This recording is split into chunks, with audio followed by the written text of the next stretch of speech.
नमस्कार दोस्तों, आपने महाभारत और रामायण के बारे में तो सुना होगा और उनके पात्रों जैसे कर्ण, भीष्म, अश्वत्थामा और कई अन्य के बारे में भी। लेकिन क्या आपको पता है भारत के इतिहास के सबसे बड़े वरदान और श्राप के बारे में? तो चलिए देखते हैं।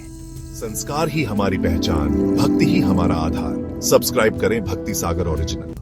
कर्ण को मिला हुआ श्राप। कहते हैं जब परशुराम को यह पता चला कि कर्ण ब्राह्मण नहीं बल्कि एक सूत पुत्र है तो वे क्रोधित हो उठे। उन्होंने कर्ण को श्राप दिया, जिस दिन तुम्हें अपनी विद्या की सबसे अधिक आवश्यकता होगी उसी दिन तुम सब कुछ भूल जाओगे। और वही हुआ। युद्ध भूमि में जब विजय बस एक बाण दूर थी, कर्ण का ज्ञान मौन हो गया। लोग कहते हैं अगर वह श्राप न होता तो शायद महाभारत का नायक कोई और होता। एक वरदान जो भीष्म को उनके पिता महाराज शांतनु से मिला था। भीष्म को यह वरदान प्राप्त था कि वे अपनी मृत्यु का समय स्वयं चुन सकते थे। कुरुवंश के इस अजेय पितामह ने महाभारत के युद्ध में एक निर्णायक भूमिका निभाई, जहां उनका हर तीर धर्म और कर्तव्य के बीच की रेखा खींचता था।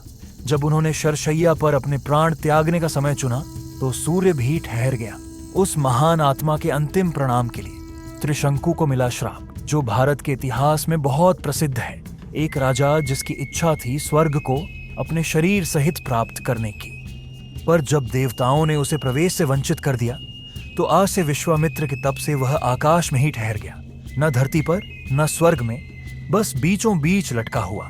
त्रिशंकु आज भी एक प्रतीक है उन लोगों का जो दो छोरों के बीच अटके रहते हैं, न पूरी तरह ऊपर न पूरी तरह नीचे वाली।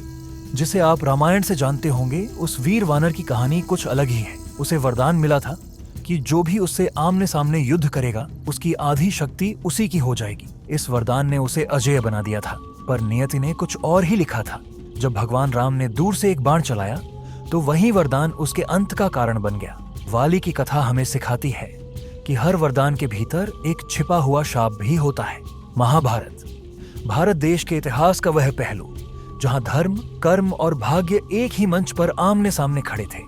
उसी महाकाव्य में थी गांधारी, वो माँ जिसने अपने 100 पुत्रों की मृत्यु का क्रंदन सुना, पर कभी अपनी आंखों से युद्ध का दृश्य नहीं देखा।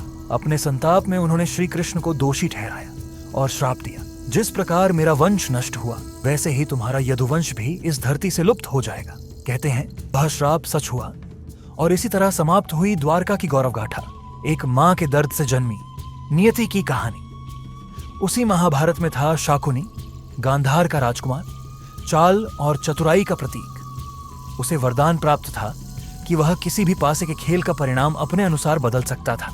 इसी वरदान का उपयोग करते हुए उसने युधिष्ठिर को जुए में परास्त किया और उसी एक खेल ने पांडवों का राज्य, सम्मान और जीवन सब छीन लिया। शाकुनी के उन पासों की खनक ही थी जिसने महाभारत के युद्ध की चिंगारी को प्रज्वलित किया।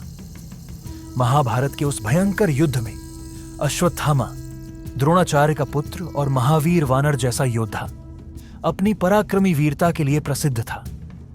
पर जब क्रोध और प्रतिशोध ने उसे अंधा कर दिया, उसने विनाश के अत्यंत भयंकर अस्त्रों का प्रयोग किया जो समूचे वंशों को नष्ट कर सकते थे। श्री कृष्ण ने उसे यह देखकर श्राप दिया, तू अमर रहेगा, पर तेरी अमरता ही तेरी सबसे बड़ी सजा होगी। युगों तक तू इस पीड़ा के साथ भटकेगा। अश्वत्थामा आज भी पृथ्वी पर भटकता है, अपने पाप और उस अमर श्राप के बोझ तले। अगर आपको वीडियो पसंद आया हो तो इसे लाइक, शेयर और सब्सक्राइब जरूर करें। मिलते हैं अगले वीडियो में। जय श्री राम, राधे राधे।